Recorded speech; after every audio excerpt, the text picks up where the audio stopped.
filsafat, etika adalah suatu studi evaluasi tentang perilaku manusia yang ditinjau berdasarkan prinsip-prinsip moral atau kesusilaan. Etika berisi tentang moral mengenai nilai, perilaku, dan menyelidiki mana yang baik dan mana yang benar. Secara singkat dapat dirumuskan bahwa etika adalah suatu sistem prinsip-prinsip moral atau kesusilaan yang dijadikan standar bagi orang-orang dalam suatu profesi, misalnya dalam profesi kedokteran, keguruan, dan lain sebagainya. Apa itu profesi? Menurut Lieberman, profesi adalah suatu pekerjaan atau jabatan yang diperoleh melalui latihan khusus yang memadai. Menurut Dedi Supandi, profesi adalah suatu pekerjaan atau jabatan yang menuntut keahlian, tanggung jawab, serta kesetiaan terhadap pekerjaan tersebut. Menurut Sikun pribadi tahun 1976, pada hakikatnya profesi adalah suatu pernyataan atau janji terbuka bahwa seseorang tersebut mengabdikan dirinya terhadap pekerjaan atau jabatan tersebut, dalam artian bahwa seseorang tersebut secara sadar menyatakan bahwa dirinya mengabdi kepada suatu jabatan itu. Dari penjelasan sebelumnya dapat disimpulkan bahwasanya etika profesi adalah prinsip atau norma kesusilaan dan moral yang merupakan pedoman bagi sikap dan perilaku anggota-anggota profesi. Dengan itu, maka dapat dirumuskan bahwa etika profesi keguruan adalah ketentuan-ketentuan moral atau kesusilaan yang merupakan pedoman bertindak bagi para anggota profesi di bidang keguruan. Dalam hal ini adalah para guru. Yang dimaksudkan dengan keguruan di sini ialah semua orang yang memiliki wewenang keguruan yang bertanggung jawab dalam pendidikan. Pada dasarnya, tujuan merumuskan kode etik dalam suatu profesi adalah untuk kepentingan anggota dan kepentingan organisasi profesi itu sendiri. Secara umum, tujuan mengadakan kode etik ialah sebagai berikut. Yang pertama, menjunjung tinggi martabat profesi. Kode etik dapat menjaga pandangan dan kesan pihak luar atau masyarakat agar mereka tidak memandang rendah terhadap profesi yang bersangkutan. Yang kedua, untuk menjaga dan memelihara kesejahteraan para anggotanya. Kode etik umumnya memuat larangan-larangan untuk melakukan perbuatan-perbuatan yang merugikan kesejahteraan para anggotanya, yang mencakup kesejahteraan lahir dan batin. Yang ketiga, pedoman berperilaku. Kode etik mengandung peraturan yang membatasi tingkah laku yang tidak pantas dan tidak jujur bagi para anggota profesi dalam berinteraksi dengan sesama rekan anggota profesi. Yang keempat, untuk meningkatkan pengabdian para anggota profesi. Kode etik berkaitan dengan peningkatan kegiatan pengabdian profesi sehingga bagi para anggota profesi dapat dengan mudah mengetahui tugas dan tanggung jawab pengabdiannya dalam melaksanakan tugasnya. Yang kelima, untuk meningkatkan mutu profesi. Kode etik memuat norma-norma dan anjuran agar para anggota profesi selalu berusaha untuk meningkatkan mutu pengabdian para anggotanya. Yang keenam, untuk meningkatkan mutu organisasi profesi. Kode etik mewajibkan setiap anggotanya untuk aktif berpartisipasi dalam membina organisasi profesi dan kegiatan-kegiatan yang dirancang organisasi. Assalamualaikum warahmatullahi wabarakatuh. Selamat malam Ibu. Perkenalkan, nama saya Nadina Putri Safia, mahasiswa jurusan Administrasi Publik dari UPN Veteran Jawa Timur. Di sini saya ingin mewawancarai Ibu terkait bagaimana sih etika dalam profesi Ibu dan guna untuk menyelesaikan tugas dari mata kuliah etika administrasi publik. Nah, sebelum saya melakukan wawancara ini, mungkin Ibu bisa berkenan untuk memperkenalkan diri terlebih dahulu. Oke, terima kasih atas kedatangannya. Perkenalkan, nama saya Ibu Menikawati. Saya berprofesi sebagai seorang guru dan tempat kerja saya ada di UPT 117 Gresik yang ada di Kecamatan Benjang. Baik Ibu, izinkan saya untuk memulai wawancara pada malam hari ini. Untuk pertanyaan pertama, sudah berapa lama sih Ibu bekerja menjadi guru di sekolah tersebut? Oke, saya bekerja di UPT SDN 117 Gresik itu sudah berjalan hampir 10 tahun. Pertanyaan selanjutnya itu, apakah Ibu mengetahui adanya etika dalam profesi guru? Tentu saja sebagai seorang guru harus mengetahui etika profesi guru karena itu merupakan norma atau asas yang harus dijalankan oleh guru di Indonesia, tentunya sebagai pedoman untuk bersikap dan berperilaku dalam melaksanakan tugas profesinya sebagai seorang guru. Seperti itu. Baik, untuk pertanyaan selanjutnya tuh apa saja etika yang harus dipatuhi menjadi seorang guru? Ada beberapa ya, ada kemungkinan ada 9 etika profesi guru. Tentu yang pertama yang bisa saya sebutkan di sini adalah guru itu harus berbakti membimbing anak didik seutuhnya untuk membentuk manusia berpancasila. Terus yang kedua, guru memiliki kejujuran profesional dalam menerapkan kurikulum yang sesuai dengan kebutuhan peserta didik.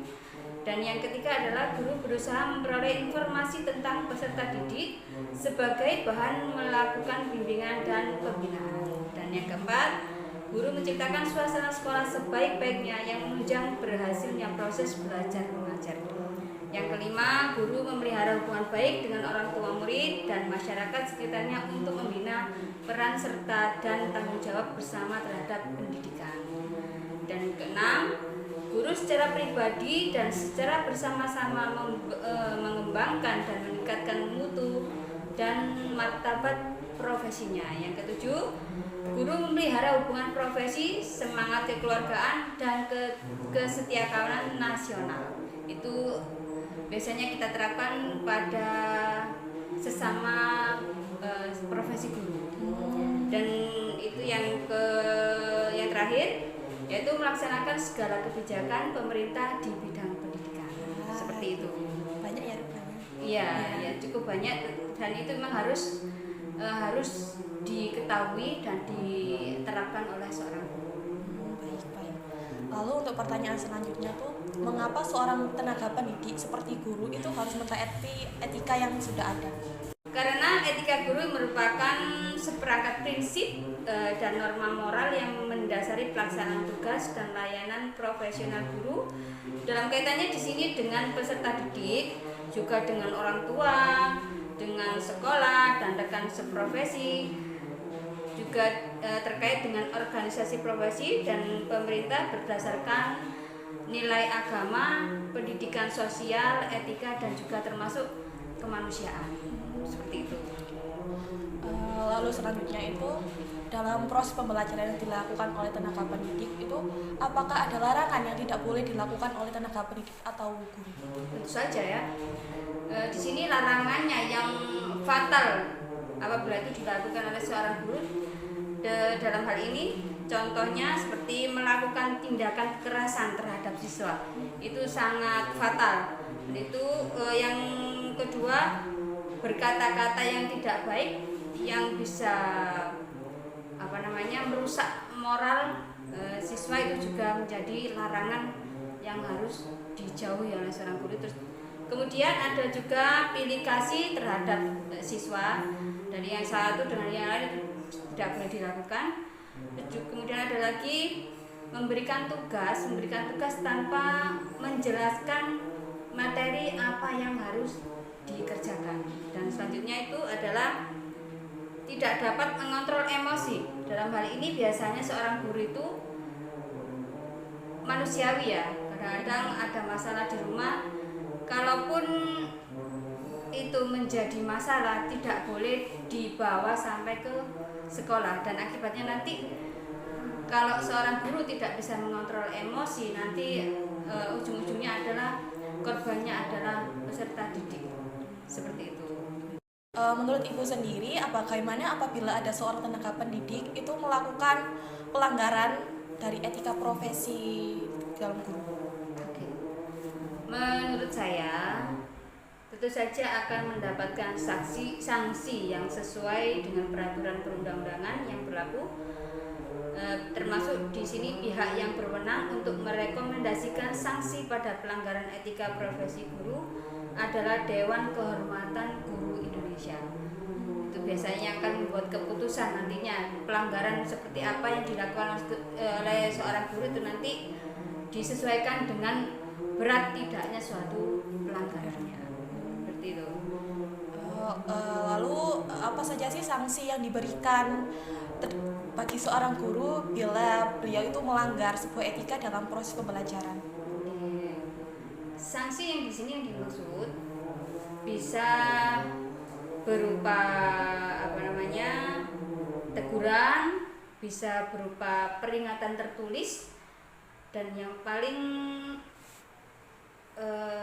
poinnya adalah penundaan pemberian hak guru atau penurunan pangkat. Itu yang saya rasa sanksi yang paling berat di situ. Oke. Lalu untuk pertanyaan terakhir, menurut Ibu sendiri nih, mengapa harus ada sebuah etika dalam profesi yang Ibu kerjakan? Dalam profesi guru, tentu saja tujuannya adalah untuk menciptakan atau menempatkan sosok guru itu sebagai pribadi yang terhormat, yang mulia, dan tentu saja yang bermartabat, karena seorang guru itu menjadi tauladan untuk siswanya, menjadi contoh yang secara langsung bisa dilihat oleh siswa bagaimana baik buruknya seorang guru itu berperilaku. Itu akan menjadi cerminan diri bagi seorang siswa dalam membentuk karakter untuk ke depannya. Seperti itu. Baik, terima kasih Bu Munikawati atas waktu dan kesempatan yang telah Ibu berikan dengan menjawab pertanyaan yang telah saya berikan untuk memenuhi tugas mata kuliah Etika Administrasi Publik. Dan saya di sini meminta izin untuk mengupload kegiatan wawancara tadi di platform YouTube. Apakah boleh, Ibu? Silahkan, dengan senang hati. Semoga bisa membantu memenuhi tugas kuliah yang sekarang Anda laksanakan. Baik, terima kasih, Bu. Kesimpulan dari wawancara yang sudah dilakukan bahwasanya etika dalam profesi guru ini terdapat beberapa kode etik, yakni yang pertama, berbakti untuk membimbing anak didik seutuhnya untuk membentuk manusia yang berpancasila. Yang kedua, yakni kejujuran profesional dalam menerapkan kurikulum yang sesuai dengan kebutuhan. Lalu yang ketiga, yakni berusaha memperoleh informasi tentang peserta didik sebagai bahan untuk melakukan bimbingan dan pembinaan. Lalu yang keempat, yakni menciptakan suasana sekolah yang sebaik-baiknya dalam menciptakan keberhasilan proses belajar mengajar. Lalu yang kelima, yang memelihara hubungan baik dengan orang tua murid dan masyarakat sekitar. Lalu yang keenam, yakni mengembangkan dan meningkatkan mutu dan martabat profesi.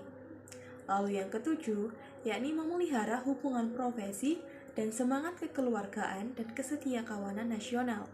Lalu yang terakhir, yakni melaksanakan segala kebijakan pemerintah di bidang pendidikan. Selanjutnya, dengan adanya etika dalam profesi guru ini dapat menciptakan dan menempatkan sosok guru ini sebagai pribadi yang terhormat, mulia, dan bermartabat.